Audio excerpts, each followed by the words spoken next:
दिया है। लेकिन वास्तविकता में दान क्या है? जरूरतमंद को उसकी जरूरत पूरी कर देना ही सबसे बड़ा दान कहलाता है।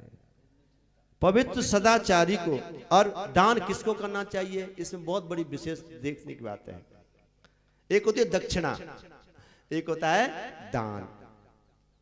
तो कहते हैं ना कि दान के बाद दक्षिणा अवश्य है। दक्षिणा, भोजन कराया तो दक्षिणा दो, आप यज्ञ पूजन करा रहे तो दक्षिणा दो।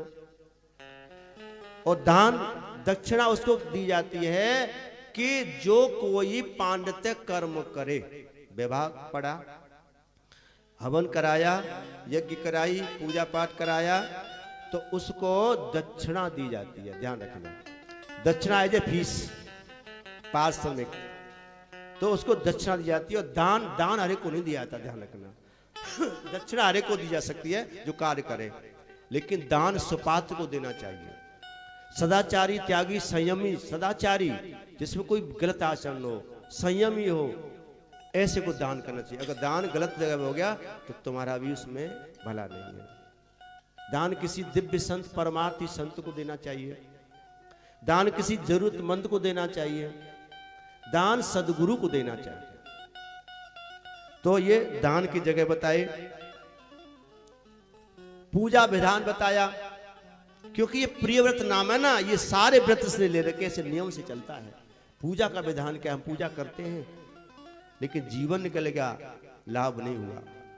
नौ दुर्गा व्रत रखते हो,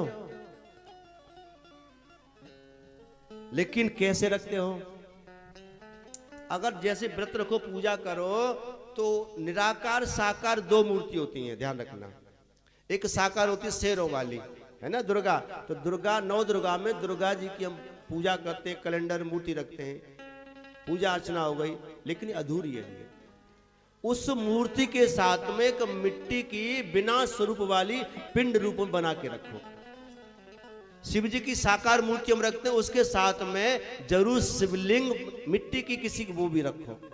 गणेश जी हम साकार रूप रखते हैं, उनके साथ सुपारी आदि किसी की भी गणेश जी की रहते ना, पीली मिट्टी में कलावा लपेट लेते पंडित जी। तो ये पिंड रूप, ये निराकार रूप है भगवान का। तो ये दोनों रूप रखोगे, दोनों की पूजा करोगे, जब तुमको पूरा फल मिलेगा।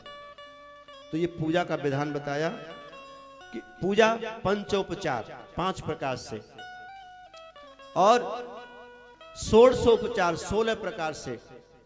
फिर तो आगे अनेकों प्रकार हैं, जैसे जैसे इसकी श्रद्धा है। कम से कम पंचोपचार 16 से पूजा करनी चाहिए, जिसमें आवाहन करना होता है, स्नान करना होता है, वस्त्र देना होता है, तिलक आदि लगाना होता है, और आरती, दीप, धूप, ये तरह भोग, ये सारी मिला करके 16 प्रकार हो जाती हैं। इस तरह से भक्ति भक्ति भक्ति का भी इसमें चित्रण किया है सुखदेव के राजन। भक्ति हमें कैसी करनी चाहिए? भक्ति घंटा हिलाना, धूप जलाना, दीप जलाना, ये कोई भक्ति नहीं है, ये नॉर्मल क्रिया है, ये भक्ति नहीं है। भक्ति रामायण में बाबा तुलसीदास ने समझाई है। भक्ति 9 प्रकार की भक्ति बताई है। और वहां भक्त प्रहलाद ने भी अपने पिता हिरण्याकश्यप को भी 9 प्रकार की भक्ति समझाई है। मैं समझाऊंगा आगे, रामचरित आएगा तो भगवान राम सबरी को बता रहे हैं कि सबरी मैं इस 9 प्रकार की भक्ति से प्रसन्न होता हूं। तो नवदा भक्ति का यहां प्रसंग आया है। जाप करते हैं, जाप किया करो। शुद्धता में आसन डाल करके आप बैठ करके जाप करो अपने मंत्र का, जितना हो सके उतना। अशुद्धि में माला से जाप मत करो, वैसे ही आप बैठ करके मन से जाप कर सकते हो। जाप करने के लिए अलग अलग मालाओं का विधान है, लेकिन रुद्राक्ष की माला सभी जापों में और सर्वोपरि है। रुद्राक्ष की माला से किसी मंत्र का जाप आप कर सकते हो। जाप के प्रकार बताएं। जिह्वा जाप, एक जीव से बोल बोल के हम मंत्र जाप करते हैं। अपने गुरु मंत्र का जोर जोर से उच्चारण नहीं करना चाहिए, ओठ ही ओठ में कर लो। एक जिह्वा से जाप होता है, अंदर ही अंदर जीव से जाप होता है। एक ओठ से जाप होता है, एक मन से जाप होता है। फिर ये सब खत्म होने के बाद हृदय से जाप चलता है, अंदर ही अंदर चलता है।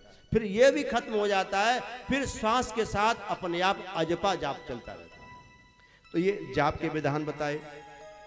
इसमें भी संख्यात्मक, कोई इतनी माला करनी है, कोई अनगिनत माला करता है। तो इस तरह से अपनी ये निश्चय कर लो। इतने लंबे समय से कहना नहीं चाहिए। मैं नित्य प्रतिदिन अपने गुरु मंत्र की 21 माला करता हूं सुबह शाम, और दिन रात भागवत में रहता हूं, अच्छा बोलता हूं, अच्छे प्रसंग रहता हूं, लेकिन फिर भी मुझे 21 माला रोज जाप करना पड़ता है। कल क्या हुआ, कल किसी कार से हम लेट हो गए और इधर भोजन की खबर आ गई, भोजन पर चले गए, फिर वहां से आए तो वीडियो देखने लग गए, ध्यान नहीं रहा। और फिर 11:30 बजे मुझे ध्यान आया, जब सोने जा रहा मैं सो गया, फिर मुझे ध्यान आया, जाप नहीं किया, फिर मैं जगा और तब मैंने जाप किया रात को, तब सोया। तो ये नित्य प्रत इस तरह क्यों? क्योंकि मेरा परिवार बड़ा है, मेरा परिवार बड़ा है, परिवार में ज्यादा नहीं है, लेकिन ये तुम सब लोग बहुत मेरे परिवार से लोग, भक्त लोग, तो उनके लिए मुझे जाप करना पड़ता है, क्योंकि मुझे जरूरत नहीं है।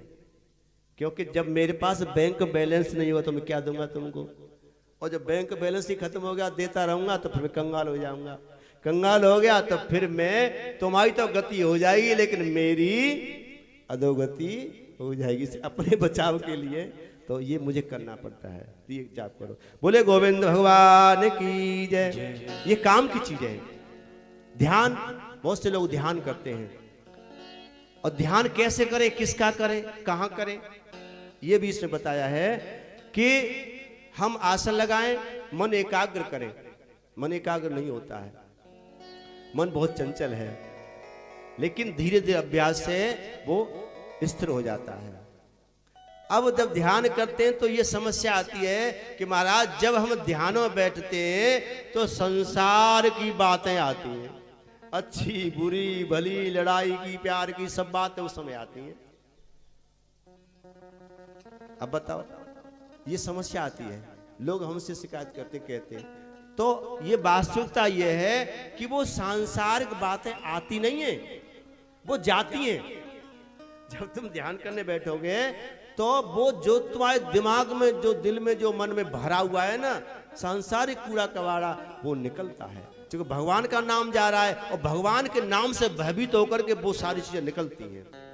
और हम सोचते आती नहीं है, वो जाती हैं। इसलिए डटे रहो, हनुमत डटे रहो आसन पे, जब तक कथा राम की, तो डटे रहो। तो ये जाप की विधि है, ठीक है। मन एकाग्र करें। पहले हम अपनी आंखों से अपने इस नासिका, नाक के अग्रभाग को दोनों आंखों से देखें, अभ्यास करेंगे, मन एकाग्र होगा। फिर धीरे धीरे हम अपने गुरु की मूर्ति या भगवान की मूर्ति पर ध्यान केंद्रित करें। फिर धीरे धीरे हम यहाँ ज्ञान चक्षु पे अपने मन को टिकाएं, और फिर हम जाप करें या भगवान का ध्यान करें, या फिर कुछ न सोचें, जो हो रहा है होने दें। विचार आ रहे हैं, जा रहे हैं, आने, बिल्कुल शांत, धीरे धीरे आप निर्विचार हो